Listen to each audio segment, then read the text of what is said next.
करूं कि तवीज़ बांटना आसान है और वजीफ़ा बताना मुश्किल है। सारा दिन तवीज़ बांटें तो लोग लेने को तैयार हैं, और अगर आप वजीफ़ा बताएं तो कहते हैं तो मुश्किल काम है।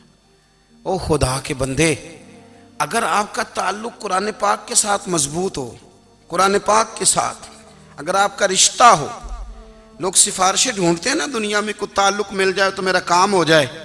दुनिया में इतना मुश्किल मामला है, आखिरत में मुझे बताइएगा कितना मुश्किल मामला होगा। मेरे नबी पाक सल्लल्लाहु ताला अलैहि वसल्लम ने फरमाया, जो लोग सूरह मुल्क पढ़ा करते थे ना, सूरह मुल्क, ये सूरत मुल्क क़यामत में उनकी सिफारिश करेगी, और इस तरह करेगी कि कहेगी ए अल्लाह, यहाँ इस बंदे को जन्नत में दाखिल कर दे या मुझे कुरान पाक से अलहदा कर दे। तो रब फरमाएगा जा इसका दामन थाम के इसे जन्नत तक पहुँचाया। आप बात को समझिए, जब आपके ताल्लुकात अपने मामलात के साथ मजबूत होंगे, ये नबी करीम ने वादा किया है कि तू सूरत वाक़या पढ़, तेरे घर में फाका नहीं आएगा। हज़रत अब्दुल्ला इब्न मसूद रदी अल्लाह ताला अन्हु बीमार थे, तो हज़रत उस्मान गनी रदी अल्लाह ताला अन्हु तीमारदारी के लिए तशरीफ़ ले गए और जा कर के कहा कि आप बड़े बीमार हैं, आपकी बेटियां ज़्यादा हैं, मैं चाहता हूँ कि ख़जाने में से कुछ मदद करूँ। तो सैयदना अब्दुल्ला इब्न मसूद रदी अल्लाह ताला अन्हु उठ के बैठ गए और कहने लगे, अमीरुल मोमिनीन, अल्लाह आपको मेरी तरफ से, मेरी बेटियों की तरफ से बेहतर सिला दे। मेरी बेटियों को किसी खजाने की ज़रूरत नहीं, मैंने उन्हें खजाना दे दिया है। कहा जनाब आपने कौन सा खजाना दिया है, मैं आपके माली मामलात को जानता हूं। तो फरमाने लगे, अमीरुल मोमिनीन, मेरे नबी करीम ने फरमाया है जो सूरत वाक़या पढ़े उसे कभी फाका नहीं आता, मैंने बेटियों को याद करा दी है, ये खजाना मैंने उन्हें दे दिया है। वो सारे वालिदैन सुने जो बेटियों के लिए परेशान रहते हैं। हजरत अब्दुल्ला इब्ने मसूद नसीहत कर रहे हैं, फरमाने लगे मैंने सूरत वाक़या याद भी करा दी है, पढ़ने की आदत भी डाल दी है। हुजूर ने फरमाया है जो सूरत वाक़या पढ़े उसे फाका नहीं आता। कहने लगे चांद तो अपनी जगह छोड़ सकता है, सूरज गिर सकता है, तारे टूट सकते हैं, पर मदीने वाले रसूल की बात गलत नहीं हो सकती। हुजूर ने फरमाया फाका नहीं आएगा तो इंशाअल्लाह कभी भी नहीं आएगा। करने का काम यह है कि हम अपने मामलात, अपनी इबादत, अपनी दुआएं, कभी 10 मिनट आदत हो जाए ना दुआ मांगने की अलहदा से रात को। हुजूर ने फरमाया जो फ़र्ज नमाज के बाद दुआ मांगे अल्लाह उसकी कबूल कर लेता है। नबी पाक सल्लल्लाहु ताला अलैहि वसल्लम ने फरमाया अल्लाह मुसाफिर की दुआ कबूल फरमाता है। हुजूर ने फरमाया अल्लाह मजलूम की दुआ कबूल फरमाता है। हुजूर ने फरमाया बीमार से दुआ कराओ अल्लाह उसकी दुआ कबूल फरमाता है।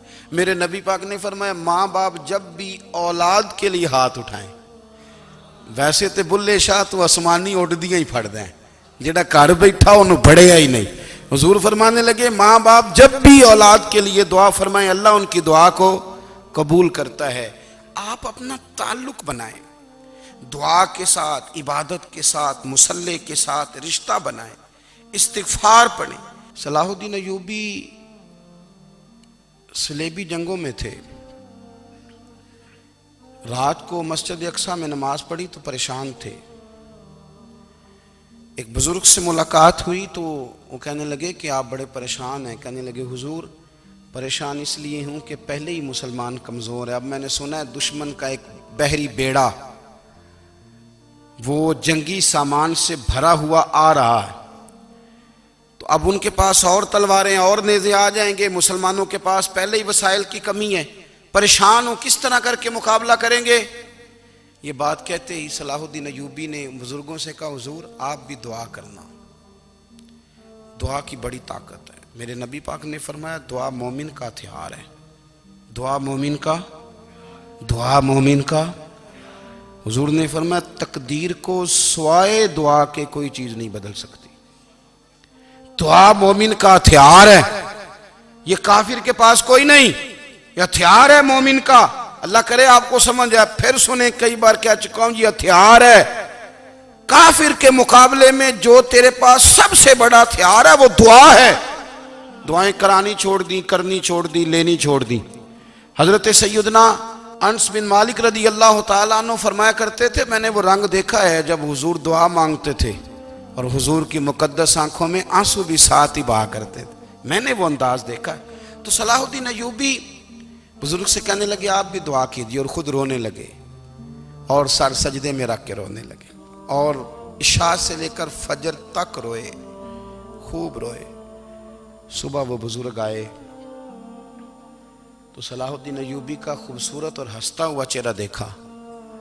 कहने लगे आप बड़े खुश हैं, रात तो मैंने बड़े रोते हुए देखा था। तो कहने लगे हुजूर वो जो बहरी बेड़ा आ रहा था ना वो पानी में डूब गया है, अब वो नहीं आ रहा, अभी अभी खबर आई है तो मैं बड़ा खुश हूँ।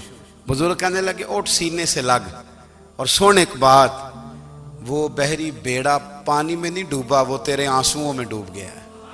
वो जो तू रात रोया है ना रब करीम की बारगाह में, तो वो डूब गया है। भाई अपना मुसल्ले का, इबादत का, वज़ाइफ का, अल्लाह अल्लाह का सिलसिला उसको मजबूत करें, अपनी दुआओं के ताल्लुक़ को मजबूत करें। दुआएं बड़े इनकलाब बर्पा कर देती हैं। हम थोड़े थोड़े ना जब से खुश्क हुए हैं ना, खुश्क, और मेरी तो जमात ही सूफिया की जमात थी। हम तो दाता अली अजमेरी की जमात से, हम तो ख्वाजा अजमेरी की जमात से, हम तो शेख अहमद फ़ारूक सरहंदी की जमात से, हम तो सूफिया की जमात। हमारी जमात ने भी वो ताल्लुक़ जो हमारे बुज़ुर्गों ने बनाया था। बुज़ुर्ग अल्लाह के करीब कैसे जाता है? तो हमारे यहाँ ना बहुत सारे लोग कहते हैं जी नज़र हो गई तो काम हो गया। भाई जो बुखारी मुस्लिम में तरीका है ना अल्लाह का कुर्ब पाने का, वो तो नफल है। नबी करीम अलैहिस्सलाम ने फरमाया बंदा नफलों के ज़रिए रब के करीब जाता है, और इतना करीब जाता है कि फिर अल्लाह उसकी ज़ुबान बन जाता है, अल्लाह उसकी आंखें बन जाता है, कान बन जाता है, हाथ और पैर बन जाता है। तो ये तो इबादत है, ये तो अल्लाह की बारगाह की हाज़िरी है जो आपको अल्लाह के करीब करेगी। तो अपने नमाज को अहमियत दे के अदा करें, नमाजें मोबाइल बंद करके अदा करें। देखिए ना कुछ लोग कहते हैं मुझे टाइम नहीं मिलता नमाज का, तो मैं कहता हूँ ये आपने बड़ी जुर्रत की बात की है। मुझे को मेरा पीर भाई कह देना मेरे पास टाइम नहीं आपको मिलने का, तो मैं कहता हूँ आज के बाद आना ही ना। तू क्या समझता है, तू बहुत बड़ा आदमी है, तेरे पास टाइम नहीं है और हमें मिलने का टाइम, मौज कर। तो आपने अल्लाह रसूल को कह दिया टाइम नहीं। और अजीब फलसफा है ना, कहा जाए नमाज पढ़ने आओ तो कहते हैं कपड़े ठीक नहीं, और कहा जाए कि आओ जरा दावत पे चलें तो कहते हैं 1 मिनट ठहर मैं कपड़े बदल के आया। नमाज के लिए कहा तो कहते ठीक नहीं, दावत के लिए कहा तो कहते मैं जरा तैयारी कर लूं, यूं जाना मुनासिब नहीं। ये मामला ठीक नहीं। रब तो फरमाता है कि जब तू मस्जिद में आ तो जीनत इख्तियार करके आ, खूब ज़ौक़ से दुआ मांगे, खूब शौक़ से नमाज पढ़ें, खूब इस्तिग़फ़ार का मिजाज बनाएं। आप लोगों के बीच रह के सुख हासिल करना चाहते हैं, लेकिन आपको पता है कई कई महीने गारे हिरा में रहना भी मदीने वाले महबूब का तरीका है। हर साल एतिकाफ बैठना अलग से, ये भी हुजूर का तरीका है। मस्जिद नबी के अंदर दरवाज़ा खुलता था नबी करीम का, पर घर के अंदर नफल पढ़े नबी पाक। और हुजूर फरमाते हैं कुछ नफल नमाज घर में भी पढ़ा करो, घर को कब्रिस्तान ना बनाओ। हमारा घर अल्लाह के ज़िक्र से आबाद होगा अगर हम नमाज पढ़ेंगे ना। मैं जब सुन्नत पढ़ने के लिए घर में खड़ा होता हूँ तो मेरा जो 2.5-3 साल का बेटा है ना, वो भी मेरे साथ नमाज पढ़नी शुरू कर दे। उसे पता कोई नहीं नमाज क्या होती है, लेकिन वो भी ना सजदा ना भी करना है तो साथ लेट ज़रूर जाता है। पता चला बच्चे लेक्चर देने से नमाज नहीं पढ़ते, नमाज शुरू कर दें तो बच्चे भी शुरू कर देते हैं। हम जब परेशान होते हैं तो लेक्चर देते हैं, तो लेक्चर तो बाहर शायद चल जाए, घर में कैसे चलेगा? घर में तो अमल चलेगा। तो मेरे अजीज़, आज के इस रूहानी इज्तिमा में हमारे दोस्तों ने जो मेहनत की, हमने बार बार अपनी नीयत से पूछा खुदा हमें माफ़ करे अगर कोई ज़ाती शोहरत है, कोई हमारे ज़ाती मुफादात हैं, रब हमें हिदायत दे। हमारी ये ख्वाहिश थी कि रूहानी इज्तिमा हमें थोड़ा सा अल्लाह और उसके रसूल के जानिब माइल करे, कुछ हमारा रिश्ता मुसल्ले के साथ मजबूत करे।